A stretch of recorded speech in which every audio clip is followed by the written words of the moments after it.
Hey guys, another YouTube video on the Lincoln Continental. If you remember last time I said I had something wrong with the flipper panel on the car, so let's take a look and see how I take care of it. So this is the flipper panel. Okay, I pulled it off the car already. The problem I had was that inside this transmission, okay, this gear, this is the new gear, is stripped. So in order to get it off, you take the flipper panel off, okay? Easiest way to do the flipper panel are the two bolts on either side of the hinges, and that's the part that's attached to the trunk itself, not the bolts that are attached to the flipper panel, because I've done that before and it's just a mess. This is way easier. You can take off one bolt at a time and you can hold it and kind of handle it by yourself. So once you do that, you've got the assembly here. Let me, give me a second. Let's get it fixed up and I'll show you how it comes apart, and it's already coming apart. Okay, so first of all, you take the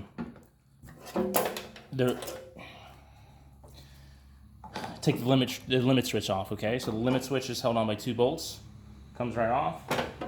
Then you take off all the bolts on the bottom side of the mounting plate. I have one left, so I'm gonna take that one off.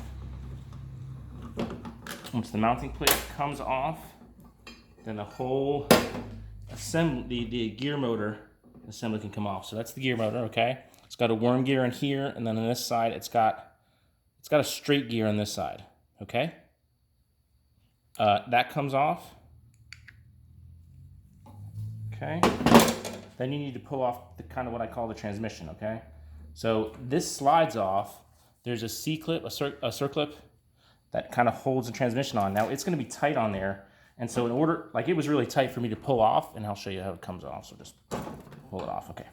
So that's pulled off, all right? There's the hypoid gear that I need to get off, right? There it is, right? And there's the hypoid gear that's chewed up. Okay, so a couple things, right? There are shims on the gear on both sides. Save those. There's a washer and a spring washer that go inside of here. Now remember, the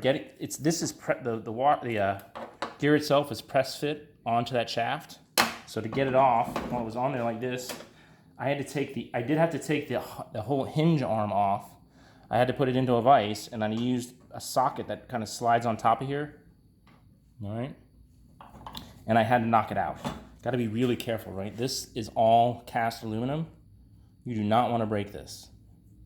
Expensive to replace. So using wood and a mallet and being careful, basically set the socket in here and knock out the shaft.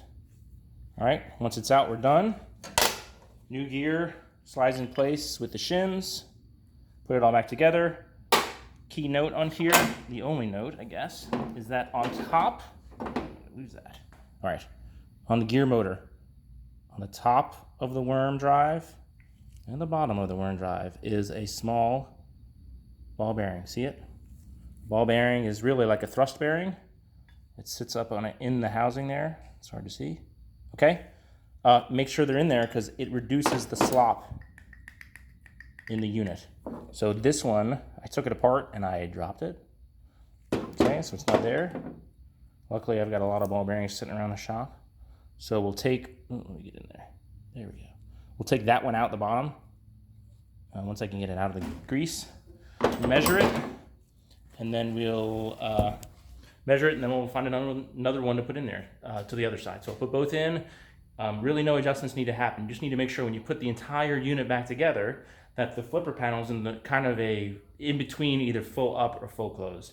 You can't have it open too far because it'll be beyond the limit switches, you'll break something. So just make sure it's somewhere in between. You put it back on, cycle to the top, and everything should be good. So we'll play around with that. That's it for now, guys. Have a good weekend.